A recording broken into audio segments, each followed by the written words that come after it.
ನಮ್ಮನ್ನು ಆಳ್ವಿಕೆ ಮಾಡ್ತಾಯಿದ್ರು. ಉದಾಹರಣೆಗೆ ಬಂದರೆ ಸುಮಾರು 1498 ಸ್ಟಾರ್ಟ್ ಆದಂಥ ಯುರೋಪಿಯನ್ನರ ಆಗಮನ ಸುಮಾರು 1947ರವರೆಗೂ ಪೋರ್ಚುಗೀಸರು, ಡಚ್ಚರು, ಫ್ರೆಂಚರು, ಬ್ರಿಟಿಷರು ಈ ಥರ ಸುಮಾರು ವರ್ಷಗಳ ಕಾಲ ನಮ್ಮ ದೇಶವನ್ನು ಅವ್ರದೇ ಆದಂಥ ಒಂದು ವ್ಯವಸ್ಥೆಯಲ್ಲಿ ನಮ್ಮ ಇಡೀ ಭಾರತವನ್ನು ಕಪಿಮುಷ್ಟಿಯಲ್ಲಿ ಇಟ್ಕೊಂಡಂಥ ಒಂದು ಸಂದರ್ಭ. 1947 ಆಗಸ್ಟ್ 15 ನಮಗೆ ಅಂತಿಮವಾಗಿ ಸ್ವತಂತ್ರ ಸಿಕ್ತು. ಇಲ್ಲಿಗೆ 80 ವರ್ಷ ಕಳೆದೋಯ್ತು. ಅಂದರೆ ಭಾಳಷ್ಟು ನೇತಾರರು, ಈ ಉದಾಹರಣೆಗೆ ಮಹಾತ್ಮ ಗಾಂಧೀಜಿ ಆಗಿರ್ಬೋದು, ಡಾಕ್ಟರ್ BR ಅಂಬೇಡ್ಕರ್ ಆಗಿರ್ಬೋದು, ಭಗತ್ ಸಿಂಗ್ ಆಗಿರ್ಬೋದು, ಲಾಲ್ ಲಜಪತ್ ರಾಯ್ ಆಗಿರ್ಬೋದು, ಮತ್ತು ಬಾಲ್ ಗಂಗಾಧರ್ ತಿಲಕರ್ ಆಗಿರ್ಬೋದು, ಈ ಥರದ ಮಹಾನ್ ನೇತಾರರ ಒಂದು ಹೋರಾಟದ ಫಲ ನಾವು ಇವತ್ತು ಸ್ವತಂತ್ರವನ್ನು ಕಾಣ್ತಾ ಇದ್ದೀವಿ, ಸ್ವತಂತ್ರವನ್ನು ಅನುಭವಿಸ್ತಾ ಇದ್ದೇವೆ. ಇವತ್ತಿಗೆ ಒಂದೇ ಮಾತರಂ ಗೀತೆ ಬಂದ್ಬಿಟ್ಟು ಸುಮಾರು 150 ವರ್ಷ ಆಯಿತು. ವೆಸ್ಟ್ ಬೆಂಗಾಳಲ್ಲಿ ಅದು ಸ್ಟಾರ್ಟ್ ಆಯಿತು. 150 ವರ್ಷದ ಇಂಚೆನೇ ಅದು ಒಂದೇ ಮಾತರಂ ಗೀತೆಯನ್ನು ಆಡ್ತಾಯಿದ್ರು. ಅದು ಇವಾಗ ರಾಷ್ಟ್ರಗೀತೆಗೆ ಏನು ನಾವು ಮನ್ನಣೆ ಕೊಟ್ಟಿದ್ದೀವೋ ಅದೇ ಥರನೂ ಸಹ ಒಂದೇ ಮಾತರಂಗೂ ಒಂದು ಮನ್ನಣೆ ಸಿಕ್ಕಿದೆ. ಸೊ ಈ ಥರದ ಒಂದು ರಾಷ್ಟ್ರಗೀತೆ, ರಾಷ್ಟ್ರಪ್ರೇಮ, ಆ ಥರದ ಎಲ್ಲರ ಫಲವಾಗಿ ನಾವು ಸ್ವತಂತ್ರವನ್ನು ಪಡೆದಿದ್ದೇವೆ, ಅನುಭವಿಸಿದ್ದೇವೆ. ಈಗಿನ ಒಂದು ಕಾಲಘಟ್ಟದಲ್ಲಿ ಗಂಜಿಗಳಿಂದ ಆಗಿರ್ಬೋದು, ಬೇರೆ ಬೇರೆ ಇವರಿಂದ ಆಗಿರ್ಬೋದು, ಅವೆಲ್ಲ ನೋಡ್ಕೊಂಡ್ರೆ ದೇಶ ಇನ್ನು ನಾವು ಸ್ವತಂತ್ರ ಸಿಕ್ಕರೂ ಸಹ ನಾವು ಅಷ್ಟೊಂದು ಸುಭಿಕ್ಷವಾಗಿ ಇದ್ದೀವಿ ಅಂತ ಹೇಳಲಿಕ್ಕಾಗಲ್ಲ.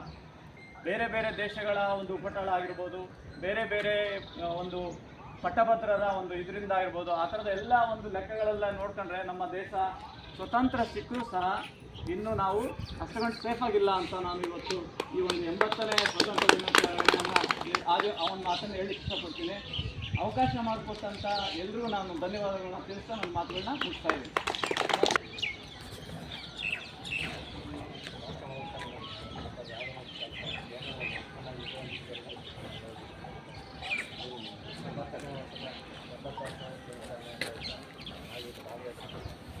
ಇದೊಂದು ಸುಸಂದರ್ಭ.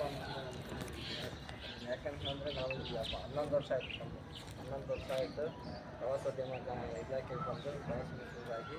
ಇದೊಂದು ಪ್ರತಿ ವರ್ಷ ಜನವರಿ 26 ಮತ್ತು ಆಗಸ್ಟ್ 15 ಎರಡು ಸಂದರ್ಭದಲ್ಲಿ ಈ ಒಂದು ಹಬ್ಬ ಮಾಡೋಕ್ಕೆ ಅವಕಾಶ ಸಿಕ್ಕಿದೆ. ನಮಗೆ ಹಬ್ಬ ಮಾಡೋಕ್ಕೆ ಅವಕಾಶ ಮತ್ತು ಮಾಡಿಕೊಟ್ಟಂಥ ಎಲ್ಲ ಮೇಲಾಧಿಕಾರಿಗಳಿಗೂ ಮತ್ತು ಎಲ್ಲ ಸಿಬ್ಬಂದಿ ವರ್ಗಕ್ಕೂ ಅನಿಸುತ್ತಾ ಮಾತಾಡೋಕ್ಕೆ ಅವಕಾಶ ಮಾಡಿಕೊಟ್ಟಂಥ ಎಲ್ಲರಿಗೂ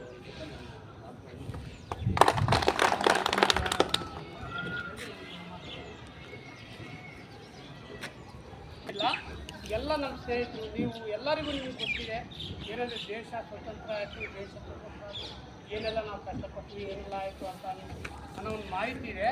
ಆದರೆ ನಾವು ಸ್ವತಂತ್ರ ಆದ್ರೂ ನಾವೇನಪ್ಪ ಅಂದರೆ ಇನ್ನೂ ನಾವು ಏನಂತ ಹೇಳಿದರೆ ಸ್ವತಂತ್ರವಾಗಿ ಕಟಿಬದ್ಧವಾಗಿ ಇಲ್ಲ ಅಂತ ನಾವು ಹೇಳ್ಬಾರ್ದು. ನಾವು ಯಾಕೆ ಅಂತಂದರೆ ಸ್ವತಂತ್ರ ನಮಗೆ ದೊರಕಿದೆ ಅಂದರೆ ನಾವು ಇವತ್ತೆಲ್ಲ ಮಾತಾಡ್ತಿದ್ದೀವಿ ಅಂದರೆ ಅಂಬೇಡ್ಕರ್ ಅವರು ಏನು ಭಾರತದ ಸಂವಿಧಾನ ಶಿಲ್ಪಿಯವರು ಏನು ನಮಗೆ ಒಂದು ವಾಕ್ ಸ್ವಾತಂತ್ರ್ಯ ಸಂವಿಧಾನದಲ್ಲಿ ನೀಡಿರ್ತಕ್ಕಂಥ ವಾಕ್ ಸ್ವಾತಂತ್ರ್ಯ ಇರ್ಬೋದು, ಸ್ತ್ರೀ ಸಮಾನತೆ ಇರ್ಬೋದು, ಇವುಗಳೆಲ್ಲವೂ ಇದ್ದಾವೆ. ಸೊ ಏನಪ್ಪ ಅಂತ ಹೇಳಿದ್ರೆ ಎಲ್ಲ ನಮ್ಮ ಕಾನೂನು ಚೌಕಟ್ಟು ಏನಿದೆಯೋ ನಾವು ವ್ಯವಸ್ಥಿತವಾಗಿ ನಾವು ದೇಶಕ್ಕೆ ನಾವೇನಾದರೂ ಒಂದು ಕೊಡುಗೆ ಕೊಡಬೇಕು, ಸಮಾಜಕ್ಕೆ ಕೊಡಬೇಕು ಅನ್ನೋಂತಕ್ಕಂಥ ಮಾಹಿತಿನ ಏನಂದರೆ ನಾವು ಸಮಾಜಕ್ಕೆ ಒಳ್ಳೆಯ ನಾಗರಿಕರಾಗಿ ಬದುಕಿ ದೇಶನ ಅಭಿವೃದ್ಧಿ ಪಥದಲ್ಲಿ ತಗೊಂಡೋಗ್ಬೇಕು ಅನ್ನೋ ಮನೋಭಾವ ಇಟ್ಕೋಬೇಕು ಅಂತೇಳಿ ಆಶಿಸ್ತಾ ನನ್ನ ಒಂದೆರಡು ಮಾತುಗಳನ್ನು ಮುಗಿಸ್ತಾ ಸಹಾಯಕ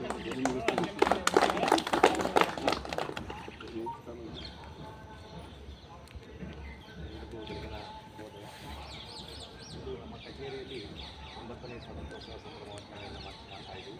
ಈ ಸಂದರ್ಭದಲ್ಲಿ ಎಲ್ರಿಗೂ ತಮ್ಮ ಈ ಸ್ವಾತಂತ್ರ್ಯೋತ್ಸವದ ಶುಭಾಶಯಗಳನ್ನು ತಿಳಿಸ್ತಾ, ಇಂದು ನಮ್ಮ ದೇಶಕ್ಕೆ ಬಂದು 80 ವರ್ಷ, ನಾವು ಇವತ್ತು 80 ವರ್ಷವನ್ನು ಆಚರಣೆ ಮಾಡ್ತಿದ್ದೀವಿ. ಖಂಡಿತ ನಾವು ತುಂಬ ಖುಷಿ ಪಡೋಂಥ ವಿಚಾರ. ಯಾಕಂತ ಹೇಳಿದ್ರೆ ಹಿಂದೆ ನಾವು ಹೊರಗೆ ವರ್ಷದಲ್ಲಿ ಏನೆಲ್ಲ ಅನುಭವಿಸಿದ್ವಿ ಅದೆಲ್ಲ ಕಾರಣಕ್ಕಂತೂ ನಮ್ಮ ಮಹಾನ್ ನೇತಾರರು. ಖಂಡಿತ ಅವರು ಇವತ್ತು ತಮ್ಮ ಪ್ರಾಣವನ್ನು ಲೆಕ್ಕಿಸದೆ ಅವರು ಸಾಕಷ್ಟು ಹೋರಾಟವನ್ನು ಮಾಡಿ ಫಲವಾಗಿ ನಾವು ಇವತ್ತು ಇಷ್ಟೊಂದು ಸಂಭ್ರಮಾಚರಣೆಯನ್ನು ಮಾಡ್ತಾರೆ. ಖಂಡಿತ ಕೂಡ ಅವರಿಗೆ ನಾವು ಯಾವಾಗಲೂ ಎಲ್ಲ ಸಂದರ್ಭಗಳನ್ನು ನೆನೆಸಬೇಕು. ಯಾಕಂದರೆ ನಮ್ಮನ್ನು ಸ್ವತಂತ್ರವಾಗಿ ಬದುಕಲಿಕ್ಕೆ 80 ವರ್ಷ ಅವಕಾಶ ಮಾಡಿಕೊಟ್ಟಲ್ಲ, ಖಂಡಿತ ನೆನೆಸ್ಬೇಕು ಅವ್ರನ್ನ. ಸದಾಕಾಲ ಯಾವಾಗ ನಾವು ನೆನೆಸ್ಬಿಟ್ಕೊಂಡೇ ಬದುಕಬೇಕು.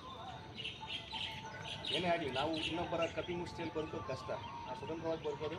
ಈಗ ನಾವು ಎಲ್ಲರೂ ಒಂದು ಕಡೆ ಬಂದಾಗ ಹತ್ತದ ಮನೆಗೆ, ಯಾರ ಮನೆಗೆ, ನಿಂತರ ಮನೆಗೆ ಹೋದಾಗ ನಾವು ಹೆಂಗಿರ್ತೀವಿ, ಏನು ಅಂತಕ್ಕಂಥದ್ದನ್ನು ನಾವು ಬಂಧಿಸ್ಕೊಂಡಿರ್ತೀವಿ ನಮ್ಮ ಮಾತಾಡ್ದಂಗೆ, ನಮ್ಮ ನಡೆ ನುಡಿಯಲ್ಲಿ. ಹಾಗೆ ನಾವು ಆ ಥರ ಇದ್ವಿ. ಈಗ ನಾವೇನಾಗಿದ್ವಿ, ನಮ್ಮದೇ ಆಗಿರ್ತಕ್ಕಂಥ ಒಂದು ಸ್ವತಂತ್ರವಾಗಿ ಬದುಕಲಿಕ್ಕೆ ನಮ್ಗೆ ಅವಕಾಶ ಮಾಡಿಕೊಟ್ಟಿದ್ದಾರೆ. ಖಂಡಿತ ಅವರ ಜೀವ, ಬಲಿದಾನ, ನಿಜವಾಗೂ ಅವರ ಯಾವುದೋ ಲೆಕ್ಕ ಅವ್ರು ನಮಗೆ. ನಾನು ಅಷ್ಟೇ ಹೇಳೋದು, ನಾವೆಲ್ಲರೂ ಸಹ ನಮ್ಮ ದೇಶಕ್ಕೋಸ್ಕರ ಒಂದು ಅನಿಲ ಸೇವೆಯನ್ನು ಮಾಡ್ತಾ ಹೋಗ್ಬೇಕು. ನಮ್ಮ ಕೈಲಾದಷ್ಟು ಒಳ್ಳೆಯ ಕೆಲಸವನ್ನು ಮಾಡಬೇಕಂತ ನನ್ನ ಅಭಿಪ್ರಾಯ.